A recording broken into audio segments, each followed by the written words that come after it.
अस्सलाम वालेकुम वरहमतुल्लाहि वबरकातुहू। दोस्तों, आज मैं आपके सामने बताऊंगा कि हलाला इस्लाम में जायज है कि नहीं, और हलाला किसको कहते हैं और हलाला की हकीकत क्या है। इसलिए कि बहुत सारे हमारे मुसलमान भाई ऐसे हैं कि सही इल्म ना होने की वजह से अपने इस्लाम से, दीन से बदगुमान होते हैं। इसलिए आज मैं आपके सामने हलाला की पूरी सच्चाई और हकीकत बताऊंगा, और आपसे गुजारिश है कि आप इस वीडियो को ज्यादा से ज्यादा शेयर करें और लोगों के पास पहुंचाएं, ताकि दीन की सच्ची और जरूरी बातें, सही बातें सबको मालूम हो सके। तो दोस्तों, सबसे पहले मैं ये बता दूं कि हलाला इस्लाम में जायज नहीं, और न हलाला खास किसी चीज का नाम है।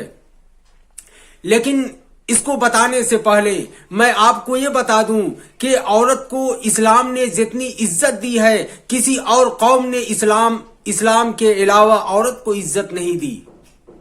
दोस्तों, जब दुनिया में इस्लाम नहीं आया था तो उस वक्त औरतों का हालत बहुत बुरा था। जमाने जाहिलियत में जब हमारे प्यारे आका जनाबे रसूलुल्लाह सल्लल्लाहु अलैहि वसल्लम दुनिया में मबऊस नहीं हुए थे तो औरतों की कोई इज्जत नहीं थी। यहाँ तक कि जिस घर में बच्ची पैदा हो जाती तो वो लोग बहुत उदास हो जाते और उस घर को मनहूस समझा जाता। यहाँ तक कि अगर कोई शख्स बेवा औरत को अगर देख लेता तो कोई अच्छा और शुभ काम करने से रुक जाता। उन लोगों का अकीदा था कि हमने किसी बेवा औरत को देख लिया, अब हमारा अच्छा काम हो नहीं सकता। गर्ज ये कि इस्लाम आने से पहले औरतों को बड़ा हकीर, बड़ा जलील कौम समझा जाता था, और मर्द हजरात औरतों को बस अपनी खिलौना समझते थे और औरतों को खिलौना समझकर इस्तेमाल किया जाता था। समाज में औरतों की कोई इज्जत नहीं थी। लेकिन जब इस्लाम आया अरब में तो औरतों को सर उठाकर जीने का हक मिला, औरतों को वो इज्जत मिली जो औरतों को इज्जत मिलनी चाहिए।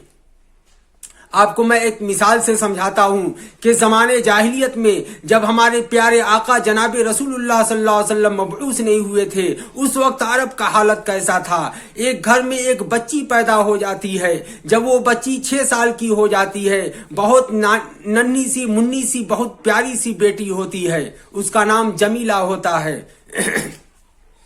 एक दिन उसका बाप उस बच्ची का हाथ पकड़ता है और कहता है कि चलो जंगल चलते हैं।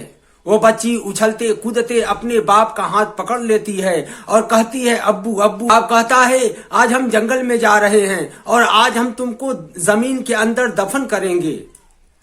बेटी कहती है अब्बू हमको क्यों आप जमीन में दफन करेंगे, हमारा क्या गलती है, हमारा कसूर क्या है। बेरहम बाप कहता है तुम्हारा कसूर यह है कि तुम दुनिया में आ गई, और फिर जब तू बड़ी हो जाएगी तो तुम्हारी शादी करनी पड़ेगी और कोई मर्द हमारा दामाद बनेगा। और ये समाज में बहुत आर और बहुत शर्म की बात है कि कोई किसी का दामाद बने। इसलिए मैं ये नहीं चाहता कि कोई मेरा दामाद बने, इसलिए मैं तुमको जिंदा जमीन में दफन करने जा रहा हूँ। बेटी कहती है अब्बू आप ऐसा न करें, आप मुझको जाने दें, मुझको दफन न करें, मैं आपको किसी को आपका दामाद बनने नहीं दूंगी, बल्कि मैं जिंदगी भर भीख मांग कर खा लूंगी, जिंदगी भर मैं कुंवारी जिंदगी गुजार लूंगी, किसी को आपका दामाद नहीं बनने दूंगी। मगर बेरहम बाप को जरा बराबर भी रहम नहीं आता है। बेटी का हाथ पकड़कर जंगल में ले जाता है और कुदाल और फावड़े से जमीन खोदना शुरू करता है। खोदते हुए बाप के बदन पे, बाप के कपड़ों पे जो धूल और मिट्टी लगती है, वो बच्ची, वो मासूम सी प्यारी अपने नन्हे मुन्ने हाथों से अपने बाप के कपड़ों से मिट्टी को झाड़ती और कहती आप अब्बू आप हमको जमीन में दफन न करें। मगर जालिम बाप एक भी नहीं सुनता है, उस मासूम बच्ची को जिंदा जमीन में दफन कर देता है। तो दोस्तों, ये हाल थे जब दुनिया में इस्लाम नहीं आया था। ये हाल थे जब हमारे प्यारे आका जनाबे रसूलुल्लाह सल्लल्लाहु अलैहि वसल्लम अरब में मबऊस नहीं हुए थे, पैदा नहीं हुए थे। तो दोस्तों, अब मैं असल मुद्दे पर आता हूं कि हलाला इस्लाम में किसको कहते हैं। माँ और बेटी का रिश्ता है। ये कुछ रिश्ते ऐसे होते हैं कि इंसान अगर इसको तोड़ना भी चाहे तो तोड़ नहीं सकता। यानी कोई बाप कहे कि अपने बेटे से कि तू मेरा बेटा नहीं, आज के बाद से तू मुझको बाप नहीं कहेगा, आज से मैं तेरा बेटा नहीं, मैं तेरा बाप नहीं हूं। तो उसको कहने से कुछ नहीं होगा। इसलिए कि रिश्ता बाप ने नहीं और इंसानों ने नहीं बल्कि अल्लाह रब्बुल इज्जत ने बनाया है। इसलिए बाप बेटे का रिश्ता मरते दम तक रहेगा, यहां तक कि मरने के बाद भी उस बेटे को बाप के साथ ही निस्बत बाकी रहेगी। लेकिन कुछ रिश्ते ऐसे होते हैं जो इंसान खुद बनाता है, जैसे मियाँ बीवी का रिश्ता। ये रिश्ता इंसान जो बनाता है ये टूट भी जाता है। अल्लाह की तरफ से जो रिश्ते बनते हैं वो टूटते नहीं, किसी के तोड़ने से खत्म नहीं होते, मगर जो इंसान रिश्ता बनाता है ये खत्म हो सकता है, ये टूट सकता है। जैसे मियाँ बीवी का रिश्ता है, तो इस्लाम में निकाह को अल्लाह रब्बुल इज्जत ने जनाब रसूलुल्लाह सल्लल्लाहु अलैहि वसल्लम ने मसनून करार दिया है और बहुत ही महबूब अमल है, बहुत ही प्यारा अमल है निकाह का करना। जिस तरह से एक मर्द के लिए औरत की जरूरत होती है तो एक औरत के लिए मर्द की जरूरत होती है। ये अमल इस्लाम में नहीं बल्कि सारी कौमों में बहुत महबूब माना जाता है। मियाँ बीवी का रिश्ता बहुत पाकीज़ा रिश्ता माना जाता है। मगर दोस्तों बाज मर्तबा ऐसे मराहिल भी जिंदगी में आ जाते हैं मियाँ बीवी के रिश्तों में कि उनमें आपसी निबाह बिल्कुल नहीं हो पाते और जीते जी उनकी जिंदगी जहन्नम बन जाती है। तो दोस्तों इसलिए कि बाज औकात और बाज मराहिल ऐसे आ जाते हैं कि मियाँ बीवी को अलग होने की जरूरत आ जाती है। इसलिए कि जैसे मैं मिसाल के तौर पर बताता हूं कि मर्द कुछ भी बर्दाश्त कर सकता है, उसकी औरत जबान की बहुत तेज है, बर्दाश्त कर लेगा। उसकी औरत खर्च बहुत ज्यादा करती है, इसको बर्दाश्त कर लेगा। यानी मर्द हर औरत के हर गलती को बर्दाश्त कर लेता है। मगर अगर वो औरत उसकी बीवी अगर किसी दूसरे मर्द के साथ गलत संबंध बनाती है, अगर दूसरे मर्द के साथ रिलेशनशिप बनाती है, तो कोई भी गैरतमंद मर्द इसको बर्दाश्त नहीं करेगा। तो तलाक ऐसे ही वक्तों के लिए और ऐसे ही चीजों के लिए और ऐसे ही मराहिल के लिए बनाया गया है।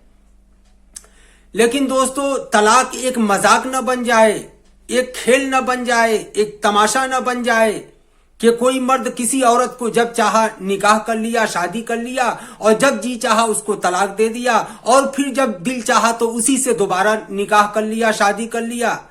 तो इस्लाम ने इसको भी रवा रखा कि अगर कोई मुसलमान बहुत परेशान हो जाता है और मियाँ बीवी की रिश्ता किसी भी तरह से निभाह होने की कोई सूरत नजर नहीं आती और आपसी ना इत्तेफाकी इस हद तक बढ़ जाती है कि खून खराबा और ना इत्तेफाकी मियाँ बीवी में बाज औकात इतने शदीद हो जाते हैं कि कत्ल और मर्डर तक की नौबत आ जाती है। यहाँ तक कि लड़की और लड़के के घर वाले एक दूसरे की जान लेने तक को तैयार हो जाते हैं और इसमें जाने चली भी जाती है।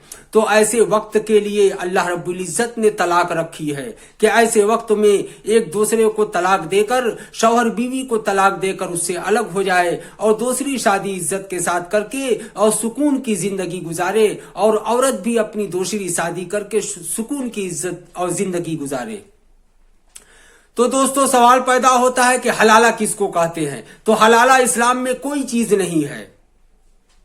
हलाला लोगों ने कहना किसको शुरू कर दिया कि अब चूंकि ये गैरतमंद इस्लाम ने इसको गवारा नहीं किया कि औरत का मजाक बनाया जाए, खेल बनाया जाए, एक औरत से जब जी करे तब शादी कर ले, जब जी करे तलाक दे दे, उसी औरत से फिर दोबारा शादी कर ले।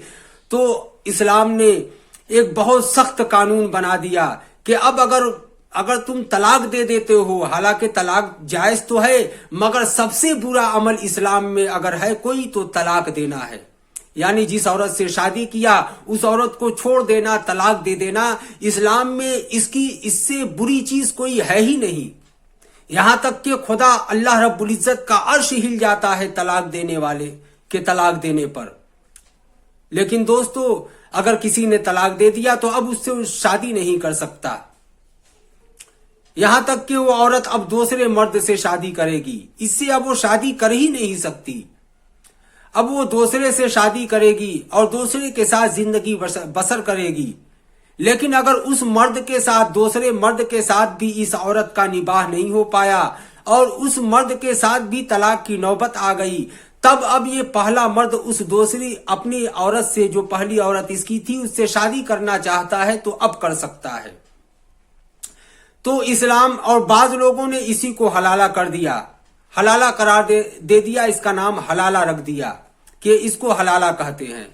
ہاں دوستو، اس لیے کہ اسلام نے یہ سزا مردوں کو رکھی ہے کہ تم اگر کھیل اور تماشا سمجھ کر کسی عورت کو طلاق دو گے، تم کو اس کا بہت بڑا بھگتان ادا کرنا پڑے گا، کہ اس لیے کہ کوئی مرد غیرت مند مرد اس کو برداشت نہیں کرے گا کہ اس کی بیوی، اس کی شریک حیات دوسرے مرد کے بستر پر جائے۔ تو چونکہ طلاق دے دیا، تو طلاق دینے کی وجہ سے اب وہ عورت جب تک دوسرے شوہر سے شادی نہیں کر لیتی، اور جب وہ دوسرا شوہر اس کو طلاق دے دے گا اپنی مرضی سے، اپنی خوشی سے، تب اب یہ پہلا مرد اس عورت سے شادی کرنا چاہتا ہے تو کر سکتا ہے، یہ سزا ہے مرد کے لیے۔ لیکن ایسا نہیں ہے کہ اس کا نام حلالہ ہے اور کوئی عورت کو کوئی مرد طلاق دے دیا تو اب طلاق دینے کے بعد اس عورت کا نکاح اپنے مرضی سے یا پیسہ روپیہ دے کر کسی مرد سے، کسی لڑکے سے کرا دیا کہ تم 10,000 20,000 روپیہ لے لو، اس عورت سے ایک رات کے لیے شادی کر لو، ایک دن 2 دن کے لیے شادی کر لو، پھر اس کے بعد تم اس کو طلاق دے دو اور پھر میں دوبارہ شادی کر لوں گا۔ اسلام میں جائز نہیں۔ اس طرح سے اس شرط کے ساتھ دوسرے سے کسی کی شادی کرنا کہ 2 دن 4 دن ہفتہ 10 دن مہینے کے لیے تمہاری شادی اس لڑکی سے کی جا رہی ہے، اسلام میں یہ شادی جائز ہی نہیں ہے۔ تو دوستو، حلالہ کا سوال کہاں سے پیدا ہوتا ہے؟ ہاں، کسی نے حلالہ اس کا نام رکھ لیا کہ اب لڑکی کو، عورت کو طلاق دے دیا، اب عورت دوسرے مرد سے شادی کر لی، اب اس مرد کے ساتھ بھی اس کا نباہ نہیں ہوا، اس مرد نے اپنی مرضی سے، اپنی خوشی سے اس عورت کو طلاق دے دیا، چھوڑ دیا، تو اب یہ پہلا مرد اس عورت سے شادی کر سکتا ہے، اس لیے کہ اب اس عورت سے نکاح کرنا شرع کے اعتبار سے، اسلام کے اعتبار سے جائز ہے۔ تو دوستو، ایسا کوئی مسئلہ نہیں ہے اسلام میں، شریعت میں، کہ حلالہ کسی چیز کا نام ہے اور حلالہ کے نام پر کسی نے کسی کو طلاق دے دی اور 2 دن 4 دن کے لیے کسی سے شادی کرا دی روپیہ پیسہ دے کر، اور پھر اس سے دوبارہ طلاق لے کر شادی کر لی، ایسا کوئی مسئلہ نہیں۔ تو دوستو، اس حقیقت، اس سچائی کو مسلمان کو جاننے کی ضرورت ہے کہ اللہ رب العزت نے اسلام میں جو عورتوں کو عزت و مقام دی، اور جب دین اور اسلام دنیا میں آیا تو عورتوں کو عزت ملی جو ملنی چاہیے۔ تو دوستوں، عورتوں سے نکاح کرنا بھی ایک عزت و فخر کی بات ہے۔ دوستو، آپ سے گزارش ہے کہ اس ویڈیو کو زیادہ سے زیادہ شیئر کریں تاکہ اور مسلمان بھائی یا اور لوگ جو اس حقیقت کو نہ جانتے ہوں اور اس کی وجہ سے ان کے دل میں، ذہن میں، دماغ میں اسلام سے بدگمانی ہو، تو ان کی بدگمانی ختم ہو جائے، ان کا ذہن صاف ہو جائے۔ اللہ تعالیٰ بہت سارے لوگ حلالہ کی حقیقت کو نہ جان کر اور حلالہ کے نام سے اسلام کو، مسلمان کو بدنام کرتے ہیں، اور بہت سارے کم علم مسلمان ہیں اور ہماری بہن بیٹیاں بھی ہیں جو حلالہ کی حقیقت کو نہ جاننے کی وجہ سے اسلام سے، اپنے دین سے بدگمان ہوتی ہیں۔ دوستو، اصل میں ایک بات میں بتا دوں کہ بعض رشتے اللہ رب العزت خود بناتا